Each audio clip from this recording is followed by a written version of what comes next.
Hello दोस्तों, स्वागत है आपका मेरे यूट्यूब चैनल परीक्षा प्लान में। तो कैसे हैं आप लोग? आई होप अच्छे होंगे। तो जैसा कि आप लोगों को पता है कि सीटेट एग्जाम 7 जुलाई को होने वाला है, यानी आप लोगों के पास 2 महीने का समय शेष बचा हुआ है। लगभग 60 दिन शेष हैं आपके पास।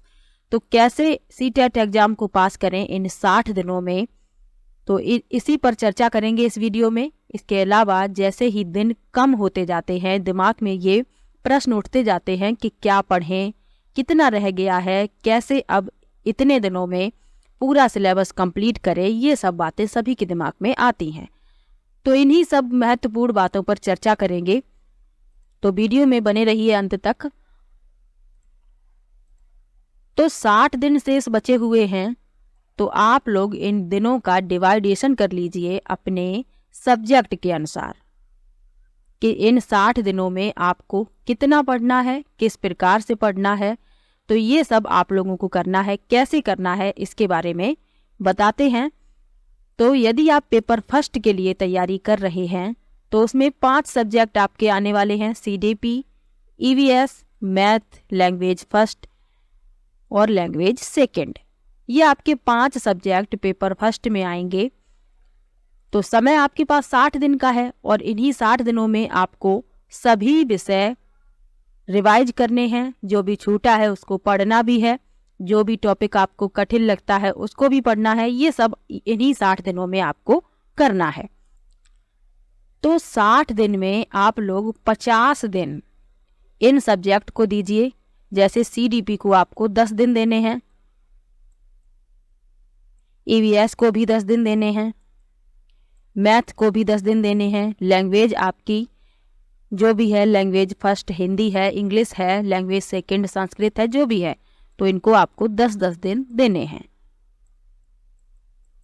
इन 10-10 दिनों में आपको क्या करना है? CDP का कोई भी टॉपिक आपको छूटा हो उसको कंप्लीट करना है, कोई भी टॉपिक आपको कठिन लग रहा हो उसको रिवाइज करना है। इसके अलावा जो टॉपिक हमेशा ही पूछे जाते हैं उनको अवश्य ही पढ़ना है। ऐसे ही EVS में करना है, ऐसे ही मैथ में करना है।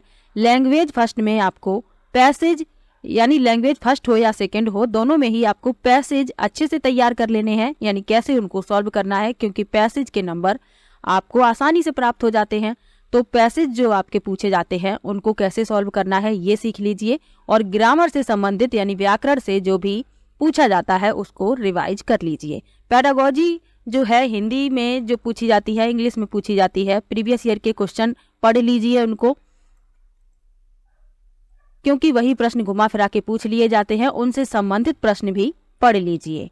तो 50 दिन आपके इसमें निकल जाएंगे। उसके बाद 10 दिन आपके शेष बचते हैं। तो 10 दिन में आपको प्रैक्टिस कर लेनी है, यानी कि प्रैक्टिस पेपर सॉल्व आपको करने हैं। और जो भी प्रश्न आपका गलत हो जाए, जो भी आपका या कोई भी प्रश्न आपको समझ में ना आए, तो आप क्या करें, तुरंत उसका सॉल्यूशन देखें, पेपर को सॉल्व कीजिए। प्रैक्टिस सेट खरीद लीजिए कोई भी और उसको सॉल्व कीजिए। उसके बाद उसको चेक करिए कितने आपके नंबर बन रहे हैं। जो भी प्रश्न आपका गलत हो रहा हो उसको तुरंत ही सही से पढ़ लीजिए कि उसमें क्या आपकी गलती है। अपनी गलती को सही सुधार लीजिए। और डरने की या घबराने की बिल्कुल भी आवश्यकता नहीं है। आप लोग अपने ऊपर विश्वास रखिए, आप लोग कर लेंगे एग्जाम पास। बस ये विश्वास रखिए अपने ऊपर, आत्मविश्वास अपना बनाए रखिए। अब बात कर लेते हैं पेपर सेकंड के लिए। यदि आप पेपर सेकंड की तैयारी कर रहे हैं, CDP उसमें भी आता है। SST यानी यदि आप आर्ट के स्टूडेंट हैं तो आपको SST वाला पोर्शन सॉल्व करना होता है। साइंस के स्टूडेंट हैं तो आपको मैथ्स और साइंस वाला पोर्शन सॉल्व करना होता है। लैंग्वेज फर्स्ट और लैंग्वेज सेकंड इसमें भी आती है। तो आपको इसी प्रकार से इसमें भी समय देना है। 10 दिन आपको CDP के देने हैं। SST और मैथमेटिक्स और साइंस वाले स्टूडेंट हैं तो आपको इसमें 20 दिन देने हैं, क्योंकि 30-30 नंबर का आता है। SST पूरा 60 नंबर का आता है और मैथ 30 नंबर की आती है और साइंस 30 नंबर का आता है, यानी ये वाला जो पोर्शन है 60 नंबर का है। तो आपको इन्हें 20 दिन देने हैं। और लैंग्वेज फर्स्ट लैंग्वेज सेकंड दोनों को ही 10-10 दिन देने हैं। जो भी टॉपिक आपका छूटा है सब कंप्लीट कर लीजिए इन 10 दिन में। इस विषय को इस तरीके से पढ़ लीजिए कि आपको दोबारा इसे उठाने की ज़रूरत ना पड़े। उसके बाद जो 10 दिन आपके शेष बचते हैं, 60 में से 50 दिन आप इन विषय को दे देंगे। उसके बाद 10 दिन आपके बचते हैं तो उनमें प्रैक्टिस कर लीजिए। जो भी आपको ऐसा लगे कि कुछ भूल रहे हैं या कोई टॉपिक छूट रहा है उसको पढ़ लीजिए। कोई भी प्रश्न आपको ऐसा लगे कि ये पूछा जा सकता है तो उस प्रश्न को पढ़ लीजिए। लेकिन एग्जाम के पहले आप आपको ये नहीं लगना चाहिए कि ये चीज़ मेरी छूटी रही, मैंने इसको पढ़ नहीं पाया, ऐसा आपको फील नहीं होना चाहिए। उसके पहले ही आपको पूरा सिलेबस कंप्लीट कर लेना है। चाहे आपको दिन में 5 घंटे पढ़ना पड़े, 6 घंटे पढ़ना पड़े, 7 घंटे पढ़ना पड़े, लेकिन आप अपना विषय जो है कंप्लीट कीजिए। इतना आपने कर लिया ना तो आपको कोई भी एग्जाम पास होने से नहीं रोक सकता है। ये बात मैं गारंटी के साथ कह रही हूँ। अब बात कर लेते हैं कि यदि आप पेपर फर्स्ट और पेपर सेकंड दोनों देने वाले हैं तो उसमें आपके सीडीपी इसमें भी पूछी जाती है, इसमें भी पूछी जाती है, ये दोनों में कॉमन है। इसके अलावा लैंग्वेज जो है वो भी कॉमन है। तो अब आपको किस विषय को सबसे ज़्यादा समय देना है? दोनों पेपर की तैयारी कर रहे हैं यदि आप एसएसटी वाला पोर्शन सॉल्व करने वाले हैं यानी कि आप आर्ट के स्टूडेंट हैं तो आप एसएसटी को ज़्यादा समय दीजिए। और यदि आप मैथ और साइंस के स्टूडेंट हैं तो आप मैथ में जो भी आपके टॉपिक ऐसे हो जिनसे प्रश्न बनते हो उनके प्रश्न एक बार देख लीजिए कैसे उनको सॉल्व करना है। साइंस में जो भी टॉपिक ऐसा हो जिससे प्रश्न पूछे जाते हों उसे पढ़ लीजिए। लैंग्वेज फर्स्ट लैंग्वेज सेकंड दोनों में आपकी सेम ही रहेगी तो इसमें तो आपको परेशानी नहीं होगी क्योंकि पैसेज दोनों में पूछे जाएंगे। और पेडागोजी के जो क्वेश्चन है प्रीवियस ईयर के तो पढ़ ही लीजिए। ये तो मैंने पहले भी बताया था, जो मैंने पहले वीडियो बनाई थी तो उसमें भी मैंने बताया था कि प्रीवियस ईयर के क्वेश्चन है बहुत ही ज़्यादा हेल्प करते हैं, तो वो तो आपको पढ़ने ही हैं। और यदि आपने पढ़ लिए हैं तो बहुत ही अच्छी बात है। तो ये तो मैंने बता दिया कि किस प्रकार से आपको दिनों का डिवाइडेशन कर लेना है सब्जेक्ट के अनुसार और उसी के अनुसार उन्हें पढ़ लेना है। अब बात कर लेते हैं एसएसटी, जो बहुत ही टफ लगता है और होता भी है। इसमें काफ़ी प्रश्न ऐसे पूछे जाते हैं घुमा फिरा कर कि जिनको बिना पढ़े हुए तो सॉल्व कर ही नहीं सकते, यानी जिसने पढ़ा नहीं है बिल्कुल वो एसएसटी के ऐसे प्रश्नों को सॉल्व नहीं कर सकता। तो एसएसटी के लिए आपको क्या करना है, मैंने पहले भी बताया था कि आप जो एनसीईआरटी की बुक्स है एक बार उनको ज़रूर पढ़ लीजिएगा एग्जाम देने से पहले। जो क्लास 6, क्लास 7, क्लास 8 की हिस्ट्री, ज्योग्राफी और पॉलिटी की बुक्स हैं उनको ज़रूर पढ़ लीजिए।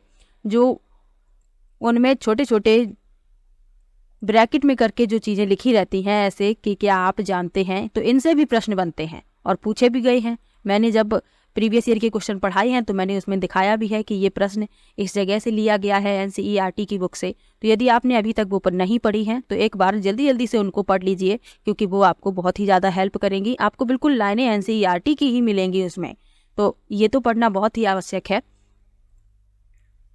मैथ और साइंस में भी काफ़ी प्रश्न सीधे सीधे एनसीईआरटी की बुक से उठा लिए जाते हैं। मैथ में तो क्वेश्चन आप आसानी से सॉल्व कर लेंगे, जो मैथ्स के स्टूडेंट हैं उनको मैथ में कोई परेशानी नहीं होगी।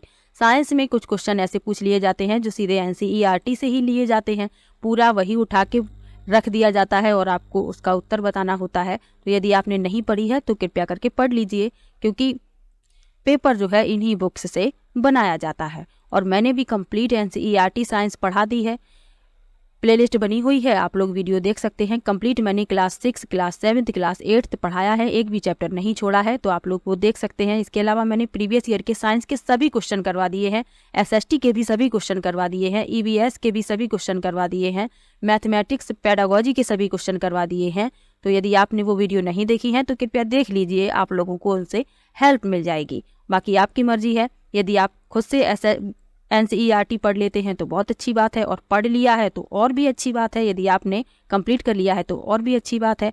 और जो शेष समय बचा हुआ है उसमें अपना रिवाइज कर लीजिए, प्रैक्टिस कर लीजिए, आप आसानी से सीटेट एग्जाम क्लियर कर जाएंगे।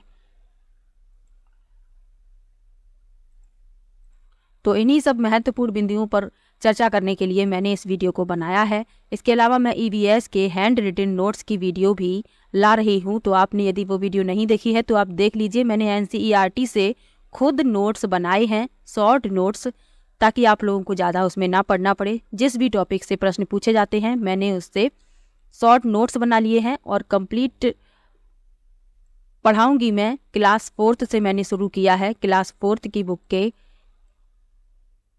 20 लेसन मैंने पढ़ा भी दिए हैं, यानी कि कुल 12 वीडियो आ चुकी हैं। तो प्लेलिस्ट मैंने उसकी भी बना दी है, आप लोग वहाँ एक साथ सभी वीडियो प्राप्त कर सकते हैं, तो वो वीडियो भी देख लीजिए। और यदि आपने खुद से पढ़ लिया है तो बहुत अच्छी बात है, और नहीं पढ़ा है तो वीडियो आप देख सकते हैं। तो इन्हीं सब महत्वपूर्ण बिंदुओं पर चर्चा करने के लिए मैंने इस वीडियो को बनाया था।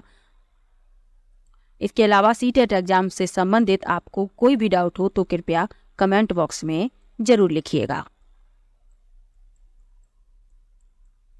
और अच्छे से अपने एग्जाम की तैयारी कर लीजिए। अभी समय है, जो भी कुछ नहीं पढ़ा हुआ है आपका उसे पढ़ लीजिए, रिवाइज कर लीजिए, प्रैक्टिस कर लीजिए। आसानी से आप सीटेट एग्जाम को क्लियर कर ले जाएंगे।